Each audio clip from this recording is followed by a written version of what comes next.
शुरू कहाँ से करूं? मैं बेहद स्तब्ध हूं और सोच रहा हूं कि बतौर समाज हम बर्बरता के किस आदिम युग में वापस जा रहे हैं।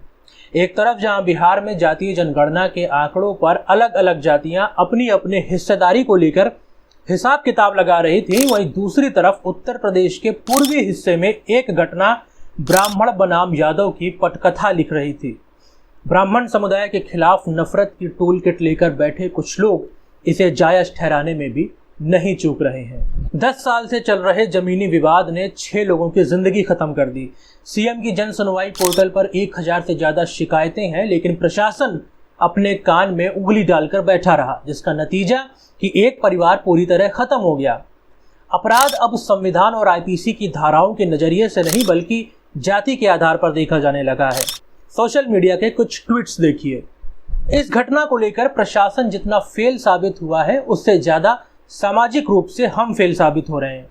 जिस जमीन के विवाद की बात कही जा रही है वो 2 परिवारों के बीच हो सकती है। प्रेम यादव की मौत कैसे हुई इसकी डिटेल जांच होनी चाहिए और पब्लिक डोमेन में आनी चाहिए। किसी भी दोषी को बख्शा नहीं जाना चाहिए, लेकिन 70 से ज्यादा लोगों की भीड़ ने मिलकर जिस तरह एक ब्राह्मण परिवार की लिंचिंग की है, वो सिर्फ और सिर्फ सोशल मीडिया पर ब्राह्मण समुदाय के खिलाफ नफरत की टूल किट लेकर बैठे लोगों के दार्शनिक चिंतन का परिणाम है। अगर इसे सिर्फ जमीन विवाद कहा जाए तो यह मूल समस्या से मुंह मोड़ लेना होगा। यह हत्याकांड एक जाति के प्रति दूसरी जाति के नफरत का परिणाम है, और जातियों के प्रति नफरत की यह भावना क्यों पैदा हो रही है, इसे समझने की कोशिश करते हैं। बिहार के बाद अब पूरे देश में जाति जनगणना का माहौल बन रहा है, जिसके चलते सामाजिक और राजनीतिक लाभ हानियां हो सकती हैं।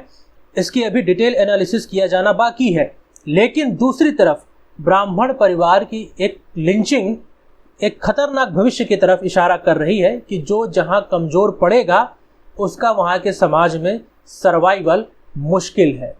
देवरिया में एक ब्राह्मण परिवार के 5 सदस्यों को 70 से ज्यादा लोग एकजुट होकर लिंच कर देते हैं। हमलावरों में ज्यादातर यादव समुदाय से आते हैं।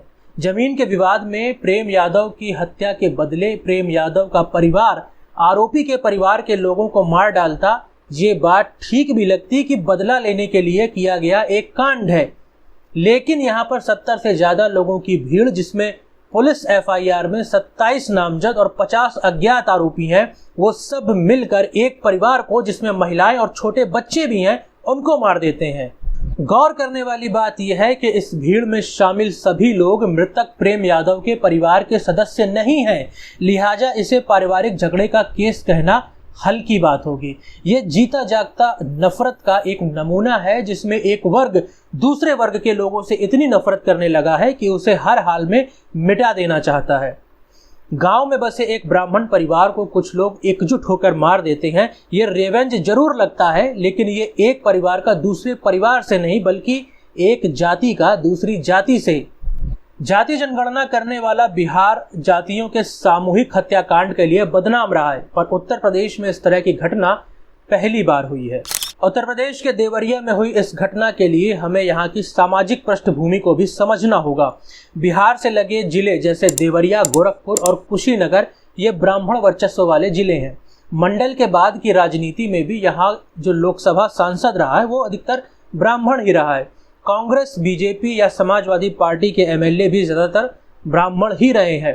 पूर्वांचल की इस बेल्ट में ब्राह्मण पेशे से पंडिताई जरूर करते रहे हैं, लेकिन हथियार उठाने में भी उन्हें कभी डर नहीं लगा। यही कारण है कि यहाँ की मिट्टी में हरिशंकर तिवारी, अमरमणि त्रिपाठी, श्री प्रकाश शुक्ला और राजन तिवारी जैसे बाहुबली और माफिया भी पैदा होते रहे हैं। उधर दूसरी तरफ लोहिया, मुलायम, लालू की कथित समाजवाद वाली राजनीति के बाद यादव जाति का पुनर्जागरण हुआ। हालांकि यादव समाज शक्तिशाली भूमिका में रहा है।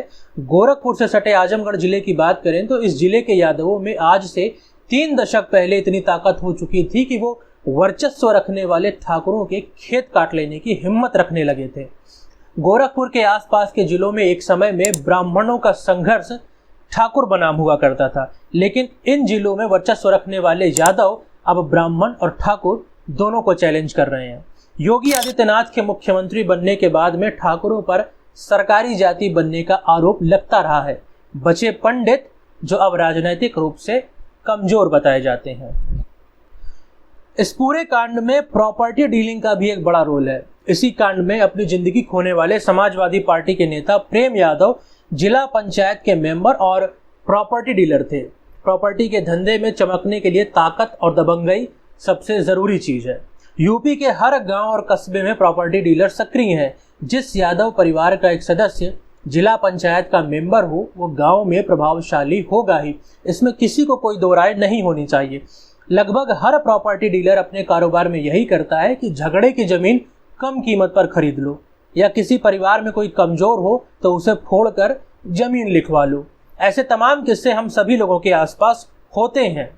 3 भाइयों वाले सत्यप्रकाश दुबे का परिवार आर्थिक परिभाषा के रूप से गरीब की श्रेणी में आता है। सबसे बड़े भाई ओम प्रकाश दुबे की मौत पहले हो चुकी है। बीच में थे सत्यप्रकाश दुबे और उसके बाद उनका छोटा भाई ज्ञान प्रकाश उर्फ साधु दुबे, जो दिमागी तौर पर थोड़ा कमजोर बताया जाता है।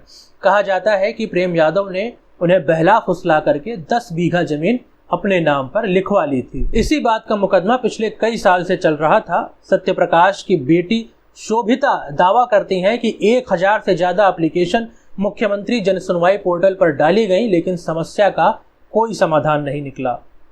घटना वाले दिन प्रेम यादव को किसी ने फोन करके कहा कि सत्यप्रकाश तुम्हारे कब्जा किए हुए खेत की मेड़ गिरा रहे हैं। गुस्से में प्रेम यादव पंडित सत्यप्रकाश के घर पहुंचते हैं, गाली गलौज करते हैं और बात मारपीट तक पहुंच जाती है। बचाने के लिए पूरा परिवार इकट्ठा हो जाता है और इसी बीच संदिग्ध परिस्थितियों में प्रेम यादव की मौत हो जाती है। यहाँ पर ध्यान दीजिएगा, संदिग्ध स्थिति, यानी ये वीडियो जिस समय अपलोड किया जा रहा है तब तक इस बात का पता नहीं चला है कि प्रेम यादव की मौत कैसे हुई थी। अगर सत्यप्रकाश या उसके परिवार में से किसी ने हत्या की थी तो वे भीड़ के हत्थे चढ़ने का इंतजार क्यों करते रहे, मौके से भागे क्यों नहीं? ऐसे बहुत सारे सवाल हैं जिनकी जांच होना भी बाकी है। लेकिन प्रेम यादव की मौत के बाद पूरा यादव बाहुल्य गांव ब्राह्मण परिवार का खात्मा कर देता है। उत्तर भारत में खास तौर से अगर मैं यूपी और बिहार की बात करूं तो यहाँ के ब्राह्मण अब राजनीतिक रूप से खुद को उपेक्षित महसूस कर रहे हैं। उत्तर प्रदेश में बीते कुछ सालों में अलग अलग घटनाओं और अन्य तमाम कारणों से ब्राह्मण परिवारों की हत्या हुई है, जिसमें रायबरेली और प्रयागराज में हुए हत्याकांड बेहद सुर्खियों में रहे हैं। प्रॉपर्टी के खेल में अभी हाल में ही सुल्तानपुर में एक ब्राह्मण डॉक्टर की हत्या भी प्रताड़ित करके की गई थी, जिसे एक प्रॉपर्टी डीलर ने मार दिया था। पूर्वी उत्तर प्रदेश का वो हिस्सा जहां ये घटना हुई, वहां का राजनीतिक रसूख एक समय में ब्राह्मणों के हाथ में रहा है। लेकिन अब हालात ये है कि ना तो राजनीतिक रसूख है और ना ही सामाजिक। इसके बहुत से कारण हैं। ब्राह्मणों की आपसी राजनीति भी इसमें जिम्मेदार है। बाकी इस घटना के बाद खुद का आकलन करने के लिए बहुत कुछ है, क्योंकि इस समाज को अपनी इस हालत के लिए कई कड़वे सवाल खुद से भी पूछने चाहिए।